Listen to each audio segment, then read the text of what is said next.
Muy buenas tardes a todos. Les saluda Tania Orbe, docente de periodismo de la Universidad San Francisco de Quito. Hoy estamos en el quinto foro del cuarto día del Congreso Internacional Periodismo en Debate hacia el neoperiodismo. En este quinto foro, Océanos en Peligro, la trascendencia del periodismo ambiental, nos acompañan Yolanda Cacabatze como presidenta del Fondo Mundial para la Naturaleza, WWF, Michelle Carrer, editora de Océanos del portal Mongabay Latam, Telma Gómez, periodista de derechos humanos, finalista del Premio Gabo desde México, y va a moderar este foro el periodista ecuatoriano Franklin Vega, editor del portal Bitácora Ambiental. Este es un foro que lo hacemos enmarcado en el proyecto de cobertura de pesca ilegal en Galápagos que estamos trabajando entre USFQ y el portal digital GK. Adelante, Franklin, y bienvenidos todos. Gracias. Muchísimas gracias. Es para mí un honor compartir con ustedes y me da gusto que tengamos un congreso de este tipo y con ese nivel o ese número de participantes. Me gusta ser optimista por convicción y ver que más jóvenes se interesan por los temas ambientales y por la especialización en el periodismo ambiental me da alegría. Y me da también mucha alegría poder compartir con la señora Cacabatze, con Michelle y con la compañera Telma, porque se mezclan como las tres aristas del tema de los océanos para mí, la parte de derechos humanos, la parte de conservación y el tema de periodismo, de comunicación. Si comparamos con 1962, el mundo tiene 25 veces más áreas protegidas. Y eso es un avance grande, pero a pesar de que es un avance grande, apenas del 15% de la Tierra, de la superficie terrestre, está protegida, y en los océanos apenas es del 8%. Quisiera, no sé, lanzar la primera pregunta a la señora Cabatze y ver la posibilidad de lograr, ¿cómo ve usted la posibilidad de lograr esta iniciativa que está cobrando fuerza, que es el 30-30, el 30 por 30? Y en ese marco global, ver cómo el Ecuador va a acercarse a esto. Muy bien, muchas gracias a Franklin y buenas tardes con todos los amigos que nos acompañan hoy, especialmente con Michelle y con Telma y por supuesto con Tania.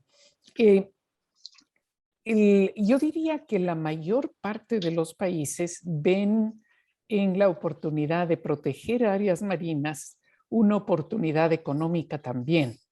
No es únicamente un tema de conservación. Yo creo que al hablar de una conservación donde se ponen recursos desde el Estado, donde realmente se puede controlar, vigilar el área marina protegida, estamos también hablando de turismo. Y siento yo, pero creo que ustedes también, que el turismo en las últimas décadas que ha crecido tanto en todas partes del mundo, está creando una línea de turismo no masivo. Turistas que buscan lugares particularmente bellos, pero donde no se encuentran con 100,000 otras personas, sino que pueden conocer el área casi en solitario. Y eso nos permite muchísimo el área marina protegida. Hemos visto en Chile, hemos visto en Argentina, en todos nuestros países, pero inclusive en lugares que uno pensaría que ya están copados por otras actividades económicas, como es Turquía, por ejemplo, que todavía se encuentran pedacitos de mar aislados donde el único contacto humano son pescadores artesanales, son pequeños pueblos que todavía viven su espacio y su mundo. Y esto, por supuesto, es muy atractivo para mucha gente que está dispuesta a pagar más para poder estar en esos espacios protegidos, llamémoslos entre comillas. Y por supuesto, hay una conciencia muy grande por parte de la comunidad científica, de decisores alrededor de todas partes del mundo, que el océano es el ecosistema más abusado, más destruido, más afectado por el desarrollo, el modelo de desarrollo de hoy. La temperatura de los océanos, del agua ha subido y eso ha causado una destrucción tremenda que desgraciadamente no se ve, ¿no es cierto? El gran inconveniente de los océanos es que no podemos hacer como con el bosque tropical, que tomas un helicóptero, te vas por ahí arriba, vuelas, detectas problemas y enseguida tomas acciones. En el caso de los océanos, no sabemos que está en un proceso de deterioro hasta que ya las redes vienen vacías, hasta que ya el arrecife de coral ha sido destruido. Tal vez para concluir esta primera intervención, los arrecifes de coral en este momento han desaparecido en un 50%. 50%. Y el otro 50% se predice que puede desaparecer en los próximos 25 años. Entonces, estamos en un problema muy serio porque ese ecosistema es el gran regulador del clima y la urgencia, la necesidad de proteger por lo menos 30% de los océanos es algo que está empujando muchísimo la comunidad científica, la comunidad de conservación y aquellos que dependen del mar. Ya encontramos a muchos países con sectores pesqueros de avanzada que sienten que su recurso, su fuente de economía está en un tremendo riesgo de desaparecer si es que no hacemos algo urgente para proteger, como lo vamos a hacer ahora con Galápagos, ¿verdad? Dejo esos comentarios introductorios, Franklin, para luego seguir conversando con los otros colegas. Muchísimas gracias. La siguiente pregunta sería para Michelle Carrere. Tenemos los datos que 1/3 de las pesquerías están sobreexplotadas. En esta sobreexplotación de los recursos marinos intervienen las flotas petroleras de aguas distantes, las flotas locales. Y en ese marco, ¿qué tanto se puede avanzar a monitorear o ayudar a monitorear esto desde el periodismo? Considerando que la trazabilidad en América Latina es todavía un sueño. Desde tu experiencia, ¿cómo crees que se puede aportar para lograr una trazabilidad de la pesca? Hola Franklin, gracias por tu pregunta. Hola con todos. Muchas gracias por la invitación. Yo considero que el trabajo que puede hacer el periodismo en el área en la que tú preguntas, Franklin, tiene mucho que ver con el acceso a la información, la que uno pueda tener y desde ahí informar lo que ocurre, ¿no? Desde ahí informar cómo se están comportando las pesquerías, cuánto se está sacando, quiénes están sacando, de qué se está sacando. Y creo que en nuestros países todavía existe un trabajo importante que se puede hacer en términos de transparencia para poder acceder a esa información, ¿no? Existen países, unos más, otros menos, donde podemos acceder a esa información. En el caso de Ecuador particularmente, es un país que al menos en temas pesqueros es muy complejo poder acceder a información, ¿no? En mi experiencia particular me ha sido muy difícil. Sé que hay científicos también, hay investigadores de otras áreas también, no solamente la periodística, también les es muy difícil acceder a información y creo que ese es un punto clave, ¿no? Los periodistas trabajamos con información, si no podemos tener acceso a ella, entonces no podemos hacer nuestro trabajo. Y creo que el periodismo sí puede tener una injerencia, sí puede aportar, pero es necesario que podamos tener acceso a las herramientas que nos permiten hacer nuestro trabajo, y una de ellas es poder acceder a la información, ¿no? Entonces, desde ese punto de vista, creo que los periodistas sí necesitamos también dar cuenta de los problemas de acceso a la información que muchas veces tenemos para que eso se pueda resolver efectivamente y podamos entonces tener una mejor transparencia, ¿no? Entonces, creo que desde el periodismo, entonces, por un lado está saber cuáles son, y aquí entiendo que hay muchos estudiantes, ¿no? Entonces, sí, está por un lado poder saber utilizar las herramientas que tenemos a disposición nuestra para poder hacer buenos reportajes, hacer buenas investigaciones, dar a conocer qué es lo que está pasando, pero por otro lado también ir abriendo puertas, ir abriendo camino para poder tener un mejor acceso a la información y de esa manera poder contribuir efectivamente desde el periodismo. Muchas gracias. Y la primera para Telma. En el mar, cuando sale uno con un pescador, se da cuenta que deja de ver la costa y está a merced de lo que sea. En caso de los pescadores artesanales ecuatorianos, están muy, en la parte continental específicamente, están muy expuestos al tema de la piratería. Entonces hay una violación sistemática de parte de sus derechos en estos pescadores artesanales, pero también están expuestos a presiones en tierra. En Manabí, por ejemplo, hay zonas cerca de Manta que están tomadas ya por bandas organizadas de narcotráfico. Y eso creo que para mí es lo más grave de este tema, porque el mar se convierte básicamente en un refugio para estas bandas organizadas que mezclan, donde hay tráfico de vida silvestre y tráfico de otras sustancias. Entonces, en esa medida, ¿cómo defender los derechos humanos de un sector, el sector pesquero artesanal en este caso? Y si nos puedes dar una visión desde México hacia el sur, ¿cómo ves tú el tema de la problemática de la defensa de derechos de estos pescadores? Gracias, Franklin. Buenas tardes y muchas gracias por la invitación a este foro. Gracias a los que se han conectado y están aquí presentes escuchándonos. Bueno, a mí me gustaría hacer hincapié que si bien parte de mi trabajo lo enfoco y trato siempre de tener en mente el tema de los derechos humanos, no es que sea yo una especialista en el tema, no soy una activista de derechos humanos, ¿no? Soy periodista y como tal trato siempre de enfocar que mis temas tengan presente esa parte.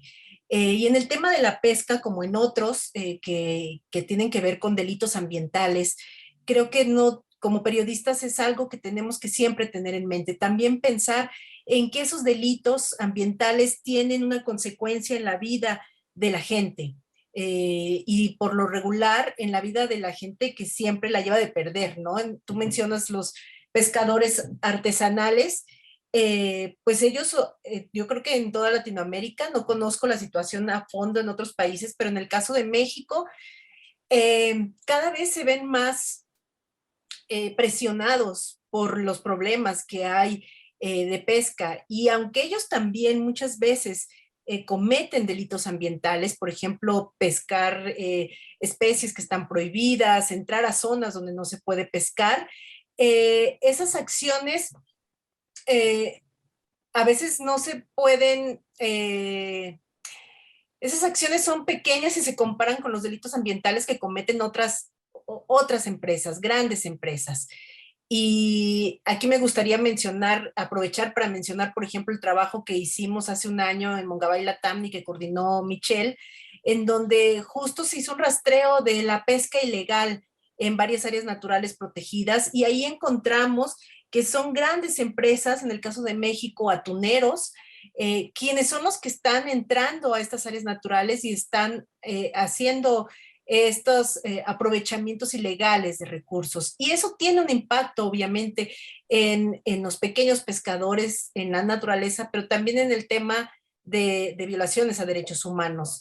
Y creo que esa es parte del trabajo del periodista, de estar como muy alerta, de ver cómo podemos abordar esas historias, cómo ponerles ojo, cómo sumarnos a esas denuncias. Hay trabajos que son referentes en ese tema, por ejemplo, el trabajo que hicieron compañeros de AFP, me parece, en donde ellos monitorearon cómo se está dando la esclavitud en barcos pesqueros en Asia, ¿no? Y que ese producto termina en Estados Unidos.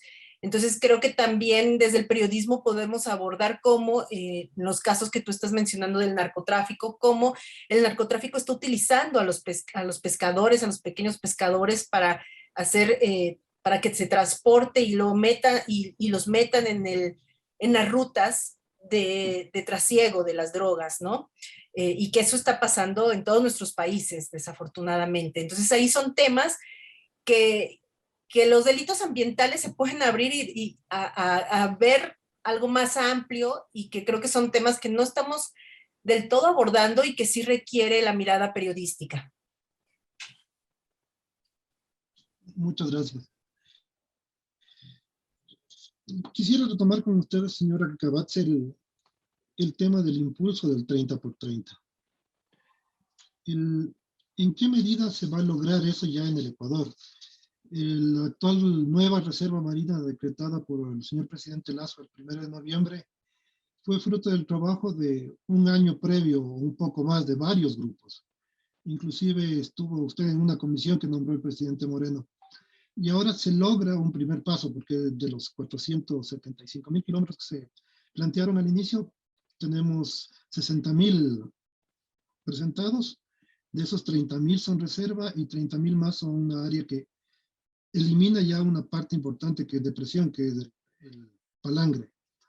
¿Cómo va a lograrse consolidar esta área desde su visión y cuáles son las perspectivas para poder ampliarla en el futuro?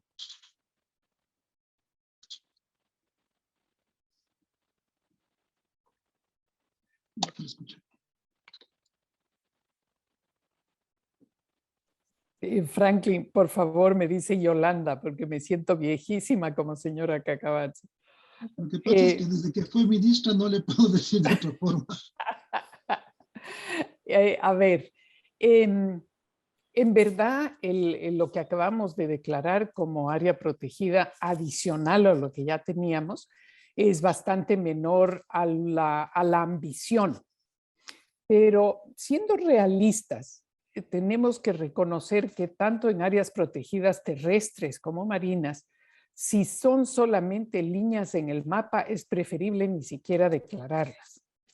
Y lo que se ha hecho ahora es declarar algo posible de vigilar. El presidente Lasso ha anunciado también un canje de deuda que también se ha estado trabajando en los 2 últimos años.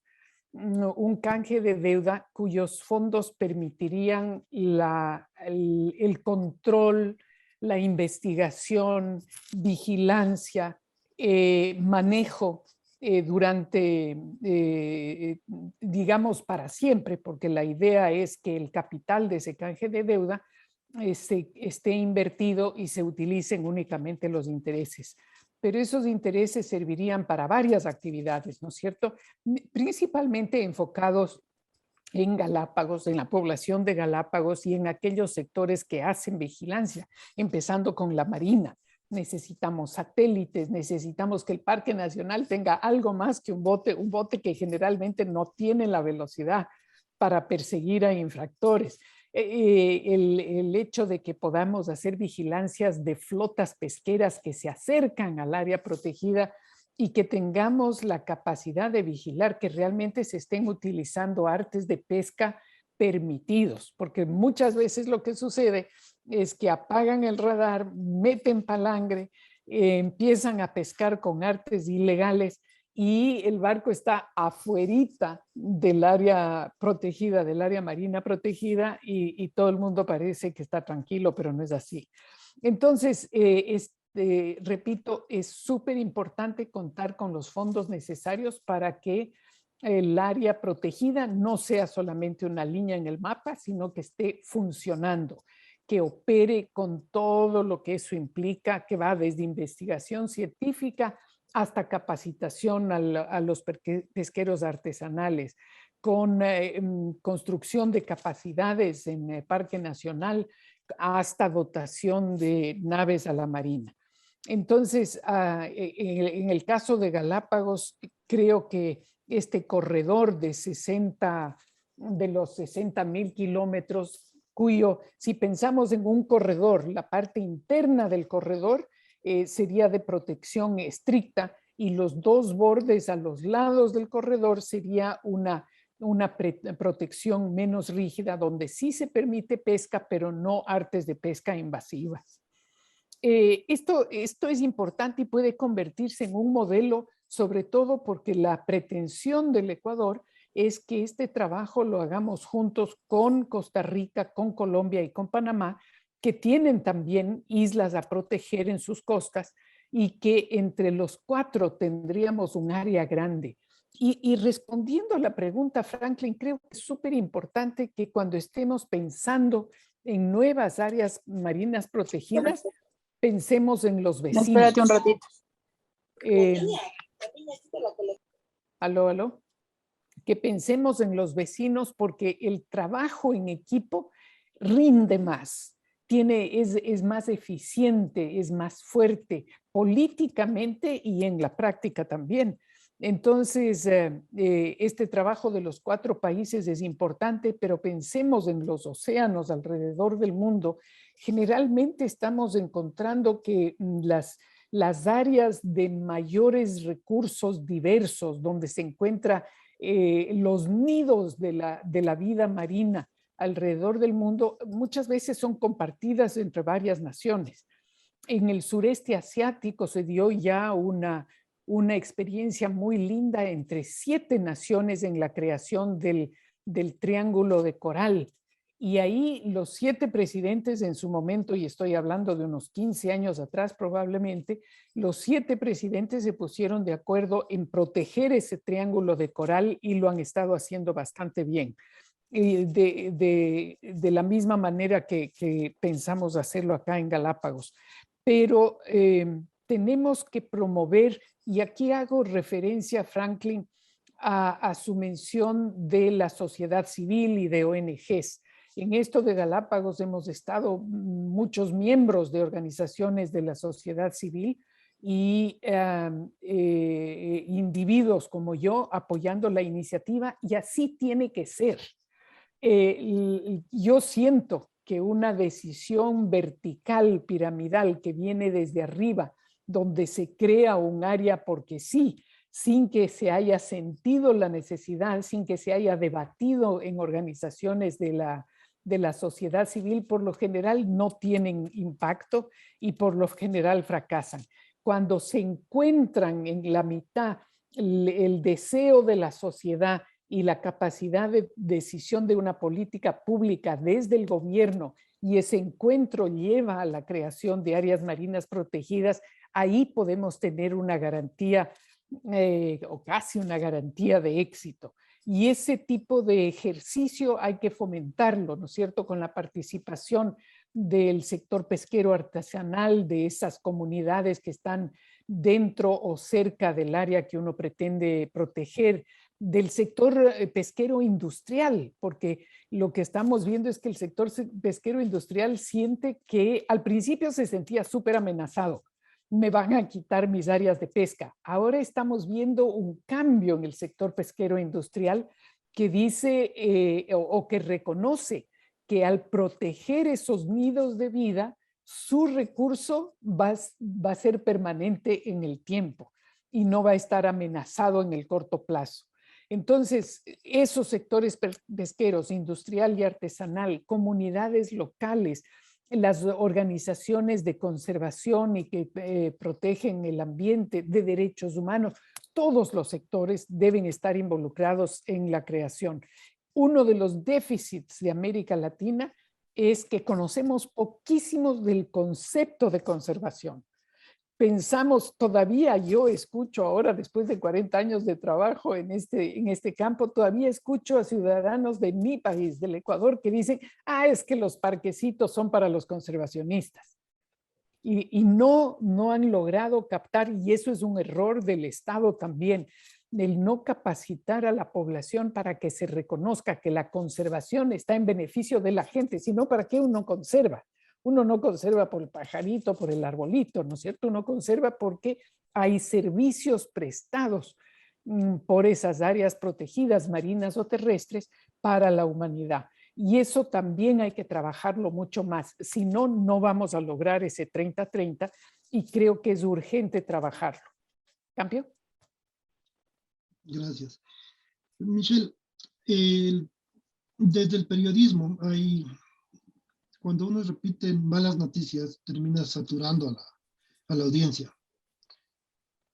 Y hay como una resistencia natural a ese tipo de noticias. Ese alarmismo que a veces es completamente justificado, como la pesca de tiburón, que a pesar de que no está autorizada, es dirigida en el Ecuador, o qué sé yo, o alguna otra noticia que se va repitiendo con el tiempo.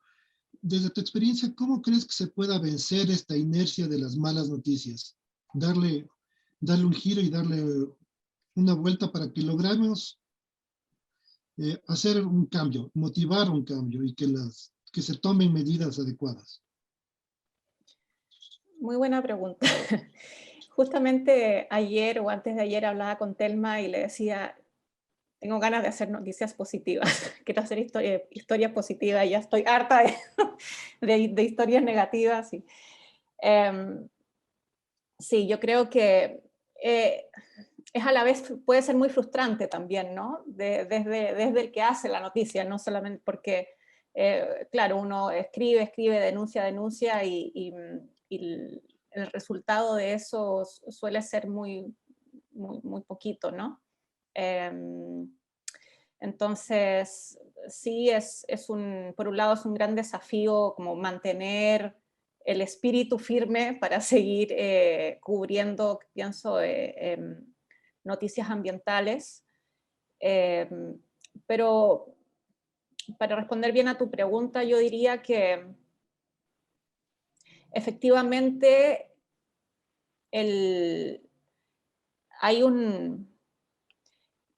creo que hay un desafío también en hacer historias, en hacer historias positivas al mismo tiempo, no solamente denuncias, ¿no? Sino que historias positivas que no se queden solamente en la historia simpática, anecdótica de una persona o de un ecosistema que se ha conservado o de una persona que ha logrado algo positivo y que se quede simplemente en eso, como en algo anecdótico, simpático que se contó.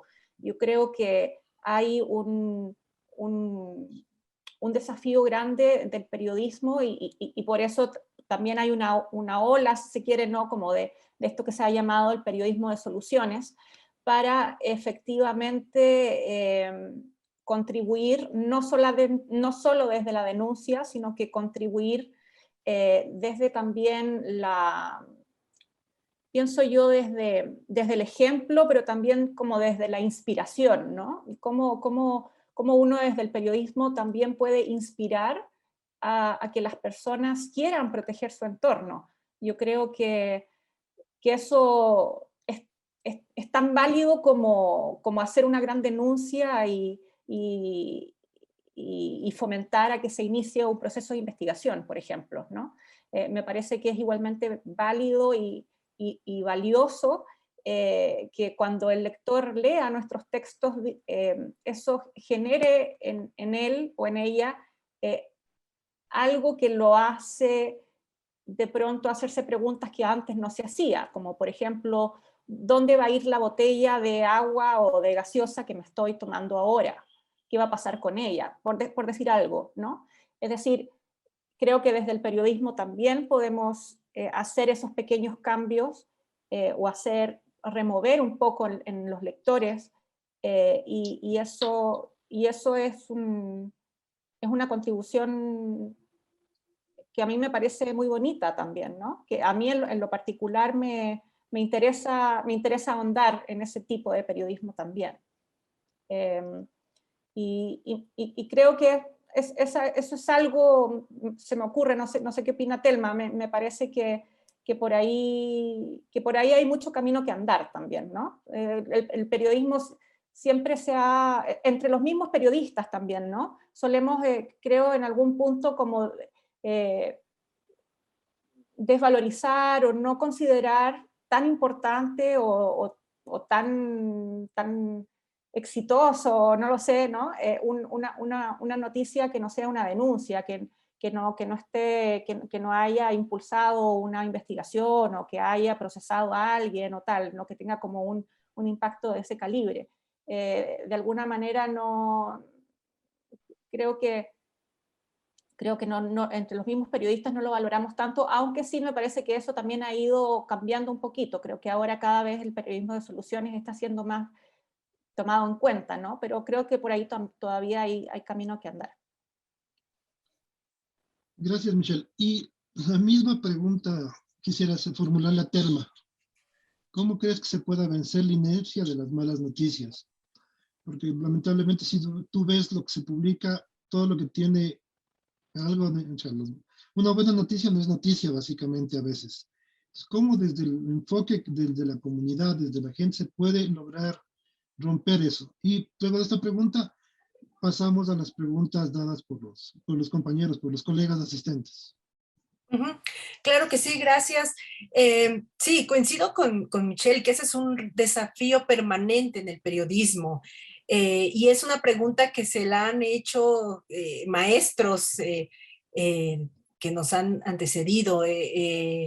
Darío Restrepo, por ejemplo, el colombiano, él siempre proponía e impulsaba un periodismo de esperanza, ¿no? Que es un término que incluso han acuñado también otras periodistas en América Latina para hablar justo de un periodismo que que ayude a impulsar un cambio y que no sea un periodismo que instale al ciudadano, a la gente en una postura de pues no hay nada que hacer, ¿no? Y que inmovilice. Eso creo que es el gran desafío para nosotros, para los periodistas, sobre todo que cubrimos temas como estos, no hacer un periodismo que lleve a inmovilizar al ciudadano, sino que sea un periodismo que lleve a la movilización, a impulsarlo. Creo que parte del desafío también es hacer un periodismo cercano a la gente, un periodismo que los ciudadanos lo vean como una herramienta de acción, que tanto científicos como organizaciones no gubernamentales, como organizaciones ambientales de derechos humanos, que tomen nuestro trabajo de periodistas, y creo que ese es el gran desafío que tenemos, independientemente de si las noticias son malas noticias o buenas noticias, sino que hagamos un trabajo de calidad que le permita al ciudadano tomarlo como una herramienta para exigir, para propiciar cambios, tanto a niveles locales como a nivel nacional, como a nivel de políticas públicas. Entonces creo que eso es algo que tenemos que tener muy en mente. Y para eso sí creo que es importante siempre preguntarnos como periodistas, en esta historia que estoy contando, que estoy documentando, que estoy escribiendo, si es una historia de malas noticias, ¿dónde está la solución? ¿Por dónde están los caminos que pueden cambiarlo? ¿Quiénes lo han hecho diferente? ¿Quiénes han logrado cambios? Y eso también contarlo. Y eso también hacerlo. Y en nuestra tarea diaria incluir estas notas, estos reportajes y estas historias que, como dice Michelle, que a veces nosotros como periodistas no le damos el valor suficiente, pero contar esas otras historias de gente que ha hecho cambios, que se han logrado cambios, de políticas públicas que han funcionado en otros lados, en otras regiones de nuestro país, de nuestro continente, en otros lados del mundo, y que sirvan de ejemplo, de que muestren que sí se puede hacer cambios. Creo que ese es uno de los retos fundamentales que tenemos para no caer en el pesimismo como periodistas, pero también no contagiar ese pesimismo en quienes nos lean y quienes consulten nuestro trabajo. Muchas gracias. Y aquí vamos a empezar con las preguntas de los colegas que están enviándonos por chat. Y la primera es de Edgar Francisco, y creo que es para la señora Cabatze. ¿Qué piensa realizar para que cada año la inmensa flota pesquera china que arrastra a las especies cercanas que están en Galápagos no vuelvan a ser devastadas? Y esto, junto con otra pregunta que está aquí, es si puede hacer una evaluación rápida de lo que ha significado la Reserva Marina de Galápagos desde el 98 hasta la fecha. Gracias, muy buenas preguntas. Bueno, yo creo que el área marina protegida de Galápagos ha tenido un impacto fabuloso para todos en el Ecuador, para los galapagueños, para el sector pesquero, para las especies. Al reconocer que cuando destruimos o llevamos a una especie a la extinción, no es una especie la que se fue, sino que empieza un desequilibrio enorme en una cadena alimenticia, en una cadena de vida, donde como un castillo de naipes empiezan a caer otras especies detrás de una que ya se ha extinguido. Entonces, el haber protegido a las Galápagos hace ya un par de décadas ha tenido un impacto muy bueno para ese equilibrio de las especies, y eso significa, por supuesto, el atractivo, que podamos mantener el atractivo turístico de las islas, que es la fuente más importante de la economía de los galapagueños. Eso es importante. La otra pregunta, perdón, Franklin, era... ¿Qué se puede hacer para que las flotas chinas, las flotas chinas, no vuelvan otra vez? Esas flotas chinas que son nuestro dolor de cabeza en el Ecuador, pero no creo que solo del Ecuador, sino de varios países de nuestra región. Yo tengo una teoría medio loca, que no me han hecho mucho caso, pero que creo que puede tener resultado, ojalá. Y es que deberíamos buscar un acercamiento con China, que en este momento está manejando la cumbre de biodiversidad, que ya tuvo su primer evento ahora en el mes a finales de octubre, y que en abril próximo será el momento más cumbre, con presencia de delegaciones de todos los países. El momento de conservación de la biodiversidad a través de un instrumento de Naciones Unidas que se creó en el 92, ¿no es cierto? Y mi idea loca es que deberíamos buscar un acercamiento con la China y decir, oigan, chinos, hagamos un trato. Ustedes sean socios de la conservación, de los esfuerzos de conservación del Ecuador en Galápagos, y ver qué pasa. Porque los chinos no son malos porque sí, ¿no es cierto? Nosotros los vemos malos en este ataque en la búsqueda de pesca, porque aquí hay una riqueza pesquera en los mares del Ecuador y de Galápagos que es enorme, pero también es porque ya se está acabando su pesca en sus mares del sureste asiático y de las costas de China. Pero también para ellos es importante su imagen alrededor del mundo y el potencial de que sean vistos como un motor de cambio positivo hacia la conservación. A pesar de que los criticamos muchísimo este rato por no haber asistido a la cumbre de la COP26 de cambio climático, tenemos que reconocer que los cambios que se han hecho en la China para reducir emisiones y para tener una contribución más fuerte, más sólida en sistemas energéticos, en reforestación, en protección de cuencas hidrográficas, ha sido enorme.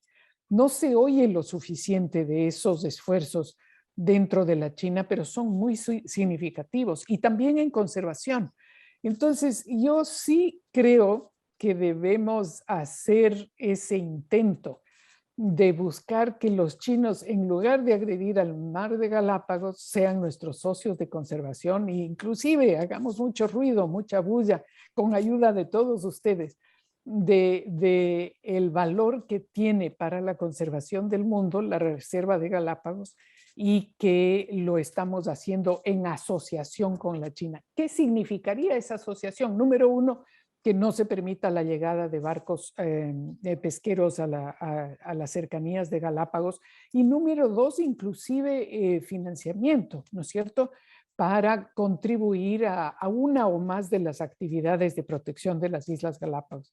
Este es un tiro al aire, pero ¿por qué no? ¿Por qué no probar ahí en lugar de ese conflicto y confrontación en lo que nos vemos todos los años cada vez que se acerca la flota china? ¿Quién sabe? Tal vez funcione. Gracias. Ahí yo no soy tan optimista. Hay ya antecedentes de cómo quedaron las costas y los mares en África, En el tema de violaciones a derechos humanos, la flota china lleva el récord absoluto, pero eso podemos ampliar para otro lado. Hay una pregunta que hace Eric, que es, creo que pertinente ahorita que usted habla de cooperación internacional. ¿Algún balance de la COP26 en materia de océanos? ¿Hasta dónde ha visto usted? Si nos puede ampliar un poco. No tengo el detalle, Franklin, porque no estoy ahí en la COP, pero definitivamente los mares son, como decía yo antes, el ecosistema más importante para mantener ese equilibrio de la temperatura del planeta. Y se han visto varios esfuerzos y compromisos en la COP, entre ellos aquel que tiene que ver con dejar de considerar a los océanos como el botadero de basura del planeta. Y donde somos nosotros los ecuatorianos y probablemente varios de nuestros países igualmente culpables, ¿no es cierto?, de tirar la basura a los ríos y los ríos va al mar y no nos importan los océanos porque como no se puede ver, ahí que vaya la basura y desechos industriales también. Así que sí se han tomado decisiones en la COP para proteger a los océanos, porque sabemos que si no se cambia la temperatura de los océanos, continuará la afectación a los glaciares en los dos extremos, en el Ártico y en el Antártico, y esos no solamente que son síntomas, sino evidencias de un deterioro planetario que no vamos a poder frenar si es que no hacemos algo ahora. Gracias. Tenemos una pregunta de Irene, creo que para Michelle y para Telma. Dice, ¿hasta qué punto las noticias y videos pueden ser fuente de fake news? ¿Y cómo combatir estas fake news?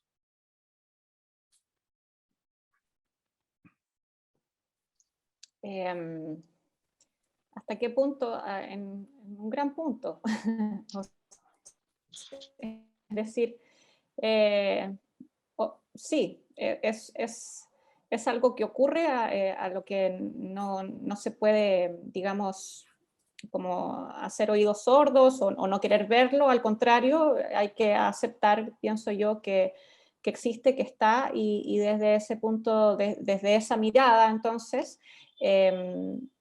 tomar el periodismo como la herramienta que es, ¿no? Es decir, hoy el periodismo, puesto que están las fake news, puesto que existe eso, el periodismo es el instrumento necesario para poder distinguir qué es fake news y quién no lo es, ¿no? Entonces, de ahí la importancia a que el periodismo sea hecho con responsabilidad,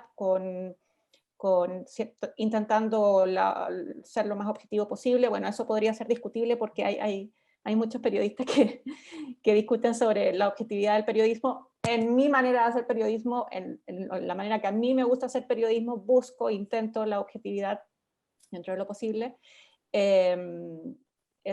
y buscando buenas fuentes, buscando buena información, siendo exhaustivo, ¿no?, en nuestro reporteo, para hacer bien el trabajo, simplemente, ¿no? Es necesario hacer bien el trabajo. Haciendo bien el trabajo vamos a poder combatir las fake news. Creo que esa es la única vía. ¿Y qué instrumentos facilitaría realizar un periodismo ambiental positivo, utilizando métodos de transmedia para las nuevas generaciones? No sé si Telma nos puedes... A mí no me gusta tanto hablar con términos de positivo o negativo. Creo que es periodismo y que es hacer un periodismo con rigor. Y es buscar historias potentes, historias que puedan conectar con la gente y estar más conectados con la gente. ¿Qué es lo que la gente también, o sea, yo sí estoy convencida, y por eso también sigue uno de necio aquí en el periodismo, pero yo sí estoy convencida de que las buenas historias reporteadas, como dice Michelle, con rigor, con toda la metodología que implica hacer un buen periodismo, sí tienen un impacto. Así sean historias que hablen de corrupción o sean historias que hablen de estrategias de conservación exitosas, que sí tienen un impacto, que de repente no es el mismo impacto que va a tener un fake news o que va a tener un youtuber que trabaje sin rigurosidad, pero que sí ese periodismo sí es abrazado por la gente. Entonces, para las nuevas generaciones creo que ese es un reto, sí, efectivamente. Creo que sí hay que buscar las nuevas plataformas, utilizarlas sin olvidar la rigurosidad y el método periodístico. Entonces, por ejemplo, los podcasts veo que ahora tienen un impacto muy bueno con las nuevas generaciones, entonces utilizarlos. Creo que parte también de nuestro trabajo es tratar de estar innovando y ser muy inventivos para que nuestro trabajo llegue a las nuevas generaciones. Pero eso no implica que le vamos a restar rigor, que le vamos a restar, que vamos a hacer a un lado la metodología. Es hacer ese periodismo con toda la metodología, con todo el rigor que requiere, pero quizá la forma de contarlo ahora tenemos que buscar formas de hacerlo. Y se ha estado haciendo, hay gente que ha estado haciendo cómics, Ojo Público en Perú, por ejemplo, ha hecho cómics, han hecho también periodismo contándolo en canciones, en rap, con videos diferentes, con podcasts, hay unos podcasts geniales también. Entonces creo que más bien ahí es la imaginación de cómo lo presentamos, pero sin olvidar, insisto, y perdón que insista mucho en esto, pero creo que eso es bien importante, sin no olvidar el rigor y la metodología que debe de haber en nuestro trabajo. Tal vez, Franklin, Claro. me gustaría aquí hacer un comentario para en las dos copanelistas, que es contarles, Michelle y Telma, de un ejercicio que hicimos hace unos 20 años con la UICN y que era un premio.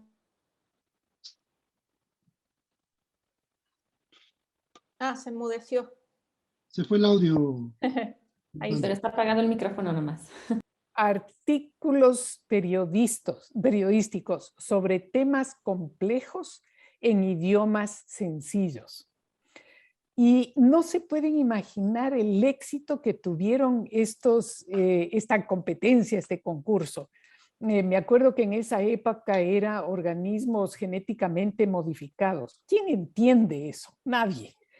Y el que ganó en uno de esos años el premio era alguien del New York Times que escribió una historia sobre el huerto trasero de su casa y empezó a explicar lo que era un maíz genéticamente modificado, pero de una manera casi novelesca, que tuvo un impacto maravilloso. Y yo siento en este momento que sobre todo la comunidad científica y técnica tiene una dificultad horrible en hablar en sencillo.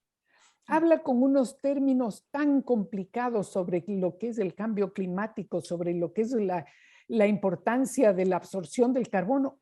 Yo no sé, y eso que yo estoy varios años metido en esta, no entiendo nada. Porque si uno no tiene esa formación, no tiene por qué entenderlo tampoco, ¿no es cierto? Entonces el rol del periodista, creo yo, es absolutamente esencial en ser intérprete de la ciencia, para que el ciudadano que camina por ahí, por la calle, pueda decir, entonces ya sé qué es lo que puedo hacer como respuesta, como parte de la solución. Que en este momento muchísimos ciudadanos nos cruzamos de brazos porque no entendemos y no sabemos qué hacer. ¿Cambio? Telma.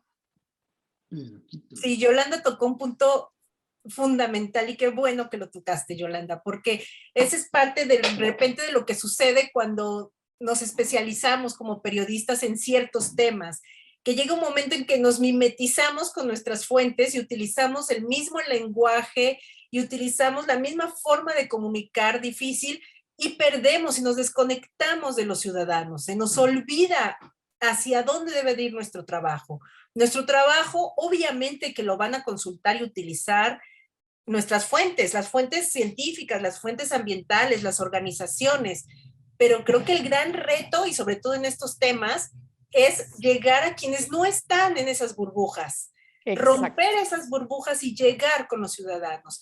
Y esa es parte de lo que en el principio también les decía, que es creo que una de las cosas que tenemos que tener súper presentes como periodistas y de esos desafíos permanentes, el no despegarnos de las comunidades y de los ciudadanos. No vernos nosotros como estructuras de poder mismas, sino pensar a quién le va a servir eso que estoy escribiendo, cómo le voy a comunicar que el que haya pesca ilegal en Galápagos le va a afectar a un ciudadano de la Ciudad de México hasta acá. O sea, cómo la pesca en Revillagigedo o el que termine en un bosque en el norte de México le va a afectar al ciudadano que vive en una de las islas de Panamá, no sé, en el sur del continente, que vive en Chile. Ese es el gran reto, pensar en que nuestro trabajo tenemos que hacerlo entendible, comprensible y que mueva, que apele a los sentimientos de los ciudadanos. A ver, tengo una pregunta de Elena Mejía. Dice, además de la objetividad, ¿hasta dónde podemos llegar con el tema con temas de ética? Podemos hacer un buen trabajo, pero dejar vulnerable a la gente a la cual reportamos. Ahora se publica mucho con rigurosidad, por ejemplo, de narcotráfico y sus relaciones con el tráfico de especies. Se pone el sitio, el nombre de las personas, y es riguroso. Pero los periodistas regresamos a nuestra casa y las represalias quedan para la gente que es parte de estas noticias. ¿Cómo abordar estos temas delicados sin sin dejar vulnerables a nuestras fuentes? Sí, bueno, a mí me parece que un trabajo periodístico que expone a sus fuentes y las pone en peligro no es riguroso, en primer lugar. Creo que la rigurosidad, por un lado, tiene que ver con la información a la que accedemos y de la manera en la que la exponemos para que, así como decía Yolanda y Telma, pueda ser entendible por todo el mundo, pero la rigurosidad también tiene que ver, sobre todo en temas delicados, donde hay la vida de muchos podría verse en peligro, ¿no? Incluso la rigurosidad también tiene que ver con proteger a esas fuentes, ¿no? Que también tiene que ver con protegernos cuando estamos reporteando, pero sobre todo proteger a las fuentes porque efectivamente, ¿no? Como nosotros volvemos a nuestras casas, pero las fuentes se quedan viviendo en el lugar donde las hemos entrevistado, ¿no? Entonces, por supuesto, o sea, eso es regla de las 5 primeras reglas del periodismo, jamás poner en riesgo a nuestras fuentes, y eso hace parte del rigor periodístico, sin duda.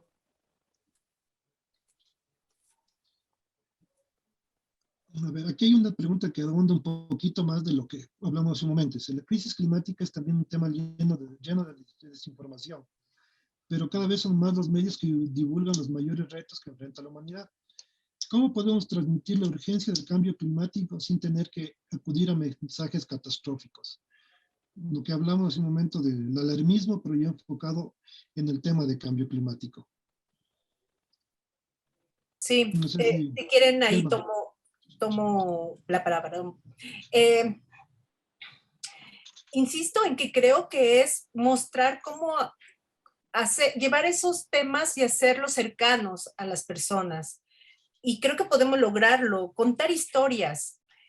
Si nosotros en estos temas de cambio climático que pueden ser bien complicados de explicar, de entender, uno, tenemos que prepararnos muy bien, tenemos que estudiar para poderlos comunicar. Dos, también tenemos que ver que son temas que están vinculados a nuestro presente y nuestro futuro, porque también creo que a veces se abusa con esa parte, que se ve como el cambio climático, que es algo que va a pasar en unos años más. Ahora creo que ya es más evidente que está aquí, pero creo que podemos hacer cercanía de estos temas con la gente si nosotros buscamos contar una historia en donde haya protagonistas, escenas, en donde haya datos, pero buscando cómo narrarlas y acercándolas a los ciudadanos. Quizá despegándonos de términos científicos que no dicen nada o tratándolos de explicar de otra forma. creo que la mejor herramienta primero para que nosotros podamos abordar estos temas sí tiene que ser prepararnos. Y eso tiene que ver, y lo ligo con lo que dijo Michelle, prepararnos también en cuestiones éticas, saber que lo que nosotros estamos manejando, que los datos que estamos dando, que la información que estamos dando, tiene que ser corroborada, verificada, que tiene que ser lo más rigurosa posible. Y creo que de esa manera, si nosotros como periodistas estamos preparados en todos los frentes, podemos hacer mejor nuestro trabajo y podemos hacerlo útil para la gente. Esta se complementa con esta pregunta de Kiorla desde, me imagino que sigue en Barcelona, desde la posición del ejercicio profesional, acerca de cómo piensan que se puede impulsar la especialización o la cobertura de ciencia y medio ambiente en Latinoamérica. Y esto le sumo un comentario de mi colega Elena, puso en un tuit en esta semana: si hay periodistas deportivos, hay periodistas económicos, hay periodistas políticos, hay periodistas judiciales, pero periodistas ambientales son pocos, y pocos son los medios que tienen un espacio para el periodismo ambiental. ¿Cómo impulsar la especialización en este tema, desde su experiencia? Michelle. Yo, es decir, sí, me parece que coincido, ¿no? Efectivamente, los periodistas ambientales no somos muchos, pero yo soy más bien optimista desde ese punto, en ese sentido. Me parece que cada vez los medios de comunicación están abriendo también cobertura hacia los temas ambientales porque han entendido, así como la población, gran parte de la población ha entendido que el tema ambiental no da lo mismo, ¿no? Es decir, nos tiene que importar porque si no nos importa, pues estamos perdidos, ¿no? No hay, es decir, nos tiene que importar, no hay otra opción, no podemos obviarlo. Y los medios de comunicación creo que han entendido eso también, y entonces la cobertura se ha ampliado. Y hay muchos medios de comunicación cada vez más que están hablando de medio ambiente cuando antes simplemente no estaba en la parrilla, ¿no? Entonces, yo creo que es algo que va avanzando, creo que es un proceso, y eso, y en la medida también en que existen, se van creando también medios independientes. Creo que los medios, no sé cómo lo ves tú, Telma, si tienen la misma idea, pero pienso que los medios independientes, sobre todo, son los que le dan espacio a la cobertura medioambiental. Entonces, en la medida en que hayan nuevos medios, que se impulse el periodismo independiente en general, ¿no? También se va a impulsar la cobertura medioambiental.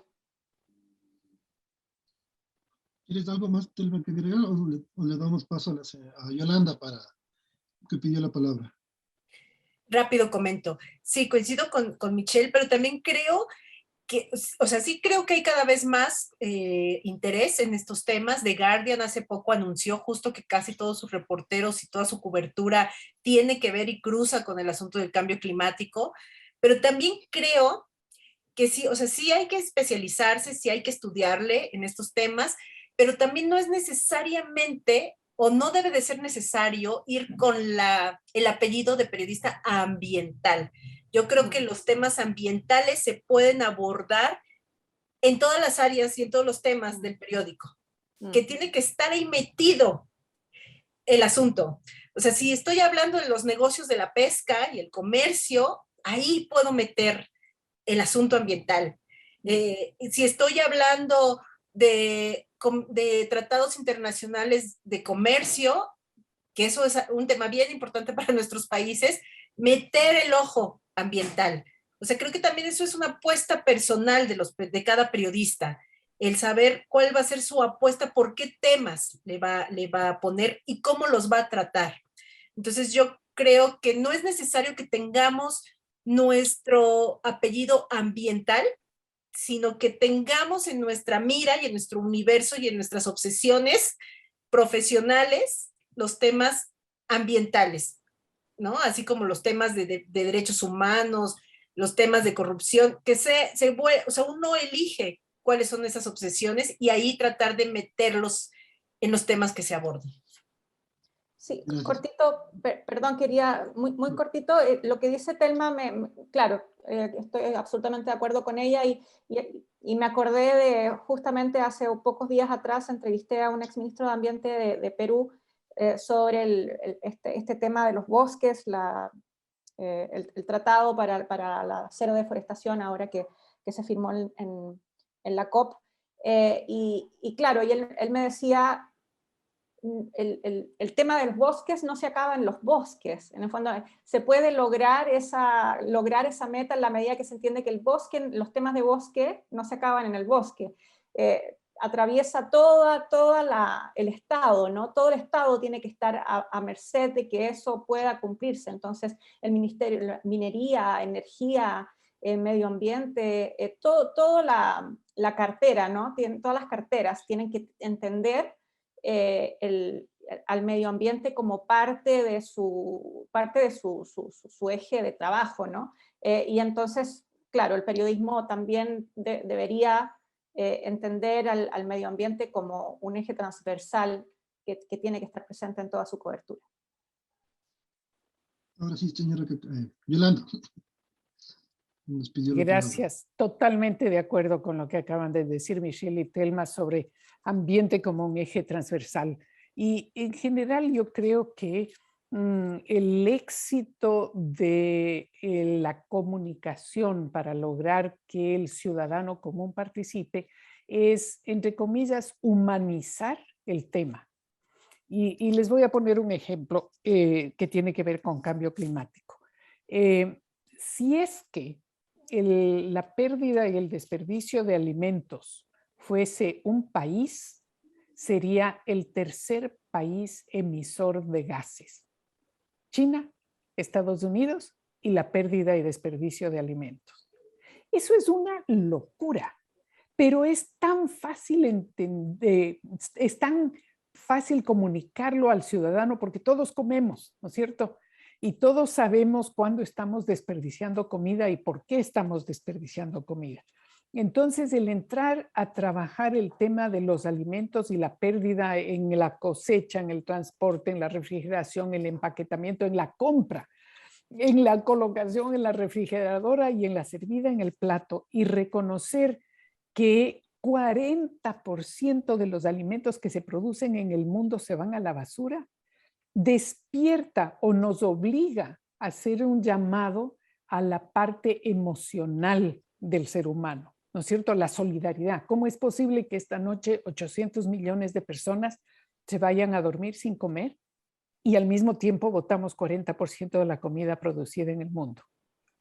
Y ese tipo de vínculo emocional con lo que yo puedo hacer, con el sentimiento de solidaridad y el hacernos recapacitar de que somos parte de un grupo humano, unos que tienen y otros que no, unos que sufren y otros que no, unos que pueden y otros que no. Yo creo que ahí se puede trabajar muchísimo temas súper complejos como el cambio climático, con cambio de comportamientos que están al alcance de la mano. ¿Cambio? Rapidísimo, quisiera comentar algo rápido, porque aquí Elena Mejía nos dice que es necesaria una especialidad ambiental. Sí, estoy de acuerdo, yo en lo personal no planteo que no nos especialicemos en temas ambientales. Creo que sí hay que especializarnos, pero justo en la parte de la creatividad y de ver cómo podemos ir metiendo estos temas en otras áreas de nuestros medios, es el buscarle justo esa transversalidad, buscar la forma en que esos temas estén presentes, sin que necesariamente los bauticemos como ambientales. Que no estén en una plataforma, en una sección ambiental, sino que puedan entrar, pero la especialización creo que sí es fundamental. Gracias. Aquí hay dos preguntas para Yolanda. La primera dice, ¿bajo qué condiciones sería esta cooperación con China? Y la segunda es, desde la óptica ministerial para la señora Cabatze, ¿qué es lo más recomendable en cuestión de conservación? ¿Mayor presupuesto por parte del Estado? O en el caso de ciudadanos que habitan en Galápagos, incentivar la correlación para que sean parte de la misma con acciones puntuales. Yo creo que el financiamiento no tiene tanta importancia si no hay participación social. En el momento en que los ciudadanos exijamos, porque entendemos qué pasa si es que no hay conservación, qué pasa si dejamos que haya especies en extinción, qué pasa si es que no invertimos como ciudadanos con nuestra acción individual. Si no trabajamos todos juntos por un mundo equilibrado entre naturaleza y el ser humano, el financiamiento simplemente no tiene razón de ser. Y esto basándome en un principio clave, y es que no existe sociedad humana sana en un planeta enfermo.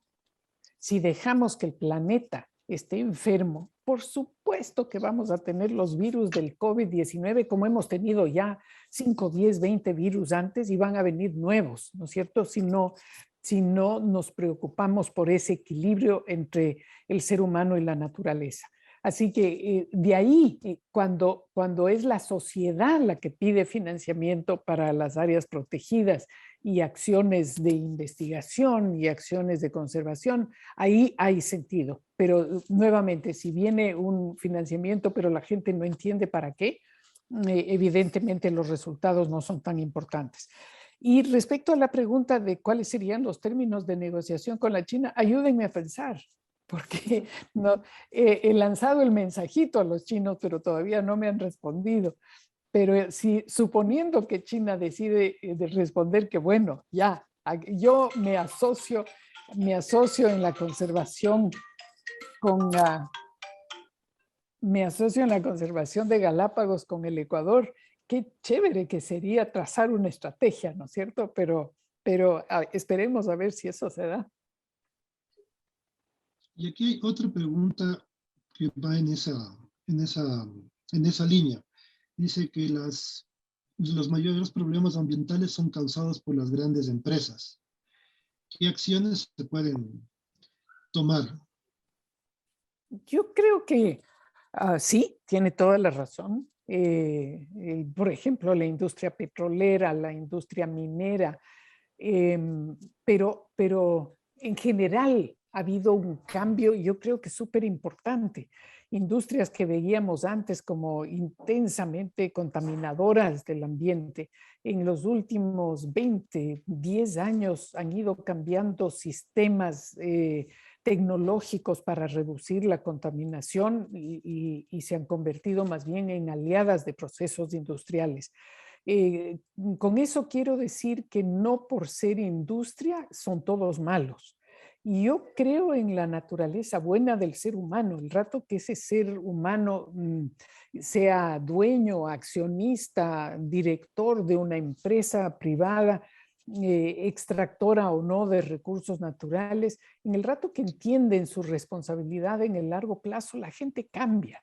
La gente se vuelve aliada y empieza a invertir en los cambios del sistema productivo para contaminar menos, para dañar menos el ambiente.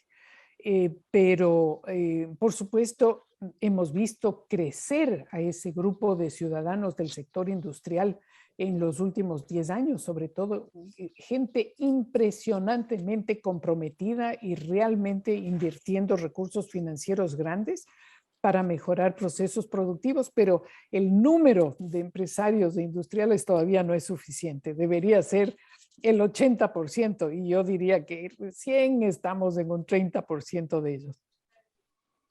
Aquí hay un comentario de Elena Mejía, dice, para el señor Cabatze. Yo le ayudo con gusto. El primer punto es que reconozcan los daños de que su flota pesquera realiza. Luego de eso, sí, cualquier cosa, con un cambio de deuda por conservación. Pero si no, solo será un greenwashing usando a Galápagos en tanto depredan el Pacífico. Es un asunto regional y deberíamos aliarnos en bloque.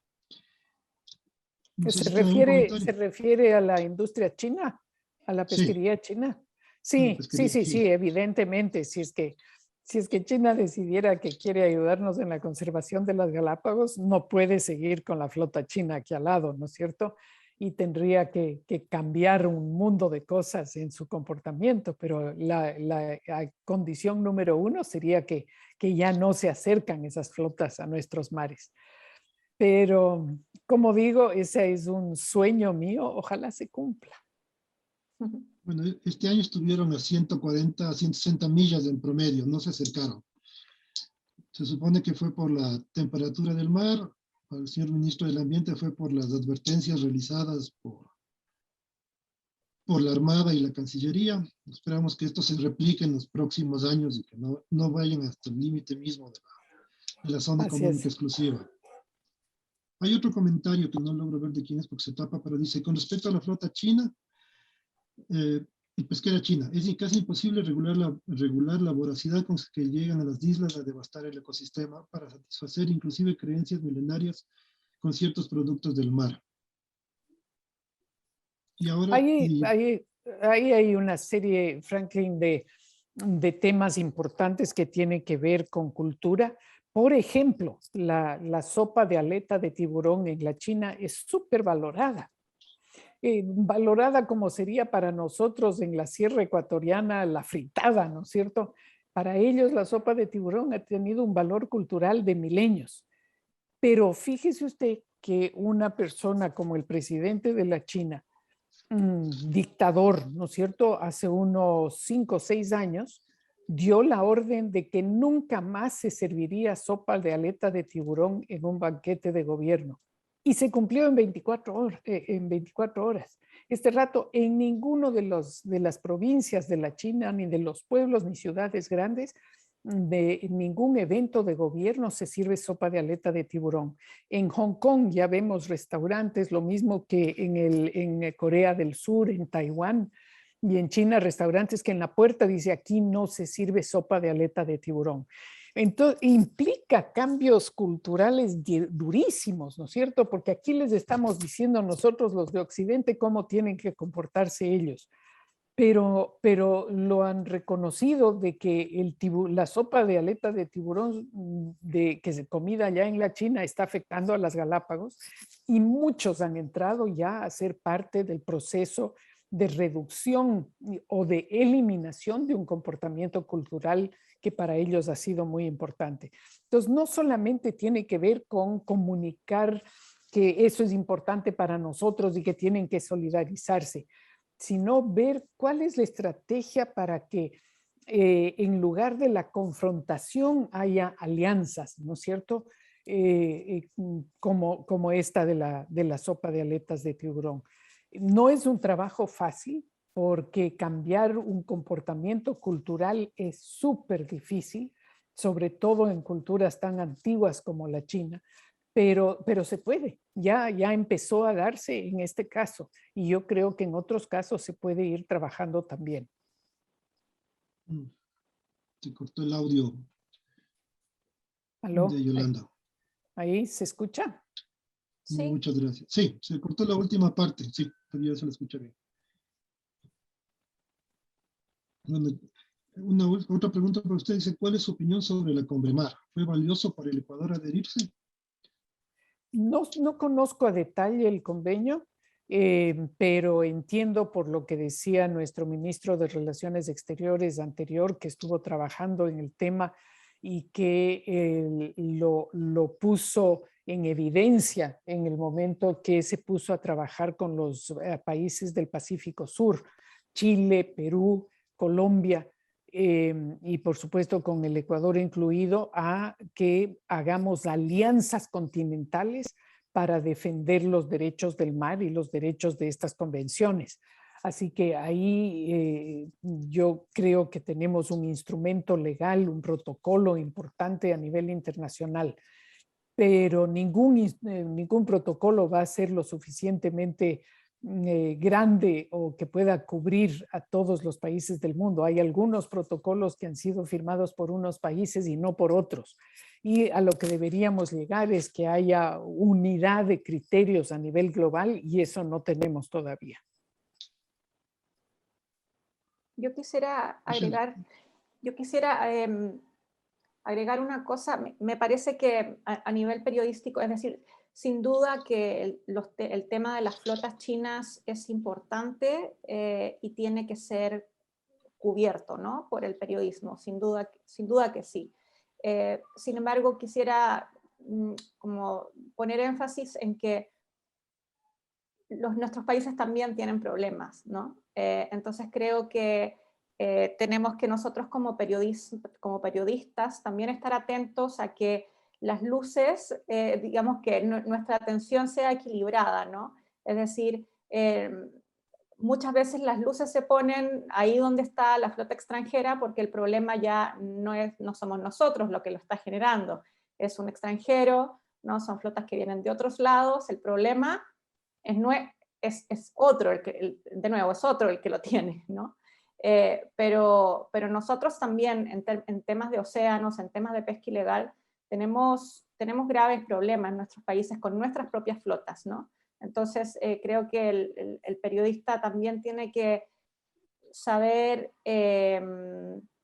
no descuidar eso, esa es la palabra, ¿no? Como no descuidar lo que pasa en casa por ponerle tanta atención también a lo que significan estas flotas extranjeras que, repito, sin duda que es importante cubrirlo, ¿no? Pero no olvidemos lo que pasa en casa, que también es muy importante y hay muchísimas cosas que se pueden hacer, hay muchísimas cosas que denunciar y hay muchísimo trabajo que hacer. Gracias. Aquí hay un mensaje del señor Paredes, que más que una pregunta es un reconocimiento. Le leo textual. Doña Yolanda, le admiro por su labor incansable desde Fundación Natura. Una pregunta, ¿por qué no trabajamos dentro de casa primero concientizando a la población y salvando las Galápagos? Hay especies introducidas que están causando graves daños al ecosistema. Así es, señor Paredes. Hay especies introducidas. Este rato estoy en Galápagos y, por ejemplo, me enteré ahora que para poder combatir la mora, que es una especie invasiva en las Galápagos, se están usando agroquímicos fuertísimos. El famoso glifosato que tanto hemos rechazado en otros campos. Pero también, y con esto le doy toda la razón de que tenemos que trabajar al interno de nuestros países, tanto como a nivel global. Fíjese usted que seguimos pescando el pepino de mar para venderlo a los países del sureste asiático, donde se valora muchísimo. No sé si alguno de ustedes han comido pepino de mar. Yo lo encuentro horrible. Es decir, es un producto con un sabor a yodo fuertísimo, pero que a otras culturas les parece delicioso y valiosísimo. Y por supuesto, aquí ingresan muchísimos recursos económicos por cada unidad de pepino de mar. Entonces se ha creado un mercado en las islas, un mercado legal y uno ilegal, de pesca ilegal, para poder satisfacer la necesidad de una serie de barcos que vienen a comprar ese producto. Y esos son los típicos ejemplos de por qué sería tan importante invertir más en la agenda nacional. Al depredar a las Islas Galápagos de este bicho, el pepino de mar, estamos creando un problema. Pero al mismo tiempo tenemos que satisfacer también la economía de los galapagueños, ¿no es cierto? Yo he pensado muchas veces que tenemos que entrar a producir maricultura de pepino de mar, o sea, hacer crecer este pepino en piscinas destinadas para eso, para no ir y sacar el pepino del fondo del mar alrededor de las islas como lo estamos haciendo en este momento. Pero hay muchísimas acciones que debemos llevar a cabo para crear esa conciencia de que somos nosotros los responsables del daño o los beneficios que causemos a nuestros ecosistemas y que cualquier daño y cualquier beneficio va a tener un impacto, si no en nuestra vida, en la vida de nuestros hijos. Aquí hay una pregunta que podría ser para Michelle o para Telma. Dice, un grave problema que enfrentan los gobiernos latinoamericanos es la colusión de funcionarios de instituciones gubernamentales con el narcotráfico. En este contexto, ¿creen que existe esperanza en la lucha por la conservación cuando hay agentes corruptores tan poderosos como el crimen organizado? Jessy, Telma. Sí, como está planteada la pregunta, yo respondería que sí existe esperanza y que debe de existir, porque si no, entonces todos agarramos nuestras cosas y nos vamos. Entonces, de entrada, creo que sí tendría que existir esperanza. Yo plantearía diferente la pregunta. Yo más bien diría que parte, que si el periodismo puede aportar para ayudar a esa conservación, y yo creo que sí, que parte de nuestra labor justo está en mostrar esa colusión, que no son temas fáciles, que no son temas que se puedan abordar de la noche a la mañana, que implican obviamente riesgos, pero creo que sí es parte del periodismo poner la lupa en eso y mostrar esa colusión, mostrar la corrupción que está detrás de muchos de los problemas que tenemos en nuestros países respecto a temas ambientales. Porque creo que es importantísimo que hagamos este periodismo que muestra por qué es importante mantener los pepinos del mar, cuál es su labor en el ecosistema, qué pasa cuando se le saca y se rompe toda un equilibrio que hay en el mar, cuál es su función. Eso creo que es muy importante que como periodistas le pongamos el ojo, pero también es muy importante que le pongamos el ojo a temas relacionados con corrupción y con esos agentes que se están beneficiando de esos delitos, y que contemos esa historia de quiénes ganan y quiénes pierden en esas relaciones, ¿no? Porque no solamente pierden especies, no solamente pierde la conservación, estamos perdiendo todos. Entonces, yo sí veo esperanza y más vale que la tengamos. Y ahí sí creo que cada uno de nosotros tenemos que trabajar. Y también creo que tenemos que mostrar lo que decían de la sopa de aleta de tiburón en Asia. Pues al final también muchas de estas cosas que estamos viviendo en nuestros países en tema de narcotráfico y en temas ambientales están impulsados por un asunto de consumo. Entonces creo que también ahí tenemos mucho trabajo para empezar a que los ciudadanos vean cómo su consumo está afectando ciertos ecosistemas, a cambiar cuestiones del consumo y del mercado. Entonces sí tenemos mucha chamba y mucho trabajo. Listo, muchas gracias. Como ya se nos acaba el tiempo, quisiera pedirles un mensaje final cortito para los compañeros que nos están escuchando. Yo tengo 4 ideas básicas que se me han quedado. La primera, que la protección del mar debe ser regional, sino, y el siguiente paso debería ser una protección mundial. Que el periodismo debe ser riguroso y de excelencia, protegiendo nuestras fuentes, lograr llegar con métodos y canales innovadores y divertidos. Lo otro es que lo ambiental debe ser transversal, tendiendo a la especialización. Y lo último es un periodismo de soluciones, un periodismo de esperanza. No sé si empezamos con sus mensajes finales y les agradezco mucho por su tiempo. Yolanda. Gracias, Franklin. Sí, de acuerdo con esos puntos que has resumido de esta interesante conversación y tal vez el mensaje de que hagamos un esfuerzo por conocer más al mar. Yo creo que si no lo hacemos, aquellas personas que no vivimos junto al mar, no tenemos idea de lo importante que es para el planeta, de lo necesario que es para el planeta, y hay que hacer un esfuerzo dedicado, ¿no es cierto?, de tratar de entender esa relación entre el mar y la tierra. El 60% de la población del mundo vive en las costas. El 60% de la población del mundo tiene al pez como uno de los alimentos más importantes. y la cantidad de peces que se van a la basura porque hay una sobrepesca, porque no sabemos manejar.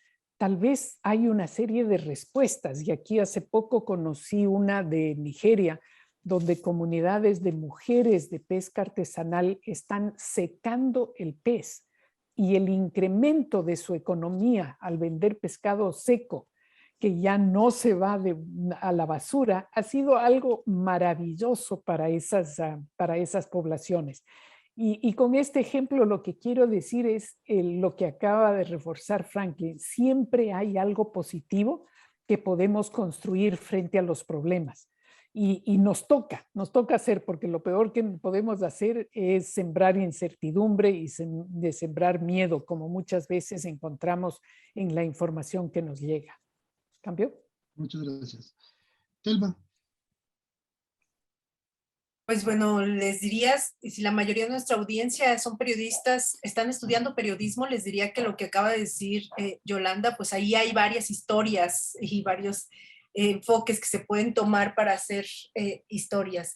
Y bueno, añadiría nada más que si han decidido abrazar el periodismo, pues apostar por realmente convertirlo en una herramienta valiosa para los ciudadanos, y que además sí volteen a ver los temas de medio ambiente, y dentro de los temas de medio ambiente, el océano, coincido, los mares,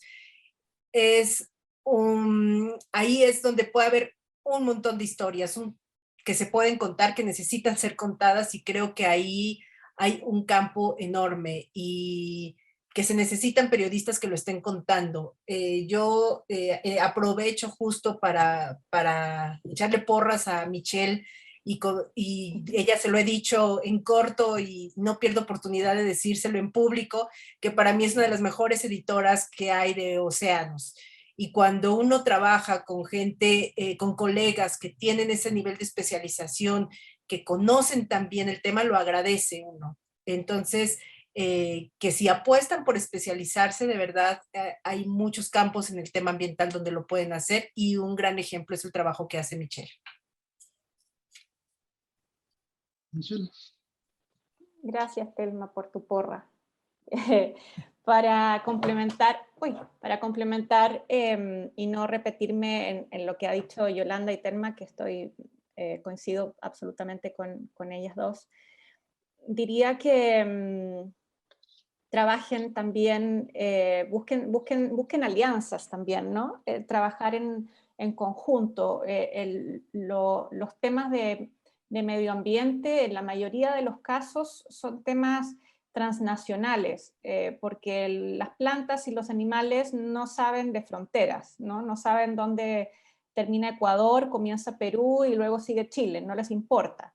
Entonces, a nosotros como periodistas también deberíamos como abordar los temas ambientales tomando en cuenta eso, ¿no? Y entonces busquen aliarse, busquen hacer trabajos en conjunto, y creo que, al menos desde mi experiencia, trabajar de manera colaborativa, sin duda que siempre trae mucha satisfacción en el resultado periodístico, ¿no? Y por último, volver un poco a lo que ya habíamos señalado antes, ¿no? Digamos, trabajar con rigurosidad, el hacer un buen reporteo siempre paga hacer un buen reporteo. Quizás no va a pagar como esperabas en el corto plazo, pero a largo plazo siempre va a pagar. Así es que siempre tratemos de hacer lo mejor que podamos en nuestro trabajo periodístico, y eso siempre va a traer una recompensa final. Bueno, con estas palabras nos despedimos. Solo quisiera decirles a los colegas periodistas, a los futuros colegas, que tenemos que trabajar para ayudar a superar la pobreza de las personas y proteger el ambiente. Creo que ese para mí es el norte. Una buena noche, y ha sido un gusto compartir con ustedes. Y para cerrar, antes de Franklin, para recordarles que nos acompañen mañana para el 5º día.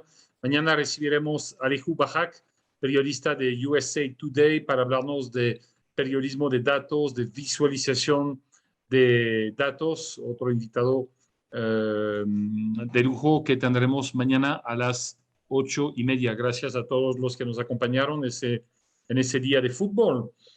Muy bien, o sea, Ecuador ganó, entonces ya pueden ir a festejar, pero como hay varias nacionalidades aquí presentes, no quiero tomar riesgos. Y solamente para recordarles que yo les puse en el chat un enlace de ese famoso discurso que dio un ministro de la isla de Tuvalu, y creo que también los políticos podrían hacer un esfuerzo para buscar imágenes que nos van a permitir dar mucho más eco a lo suyo. Ese ministro de esa isla, cuyo punto más alto es 4,5 metros, y obviamente las partes más bajas ya están invadidas por el agua, y dio su discurso con el agua hasta las rodillas o por ahí, hasta la pantorrilla, y para decir, miren, eso era tierra hace poco tiempo, ahorita está invadido, porque están tratando de ver si van a mantener un derecho sobre una tierra que ya se vuelve agua o algo así, si van a poder mantener derechos. Pero esa imagen de un ministro en el agua dando un discurso con un podio dio la vuelta al mundo. Entonces, de vez en cuando, los políticos podrían también hacer un esfuerzo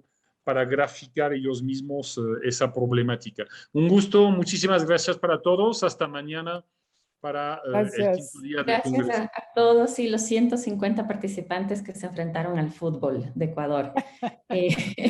Gracias también a nuestros panelistas por conectarse y por siempre mirar estas aristas, que el ambiente está presente en todo lo que hacemos, ¿no? Es parte de nuestra cultura de vida y por eso también es importante cubrirlo.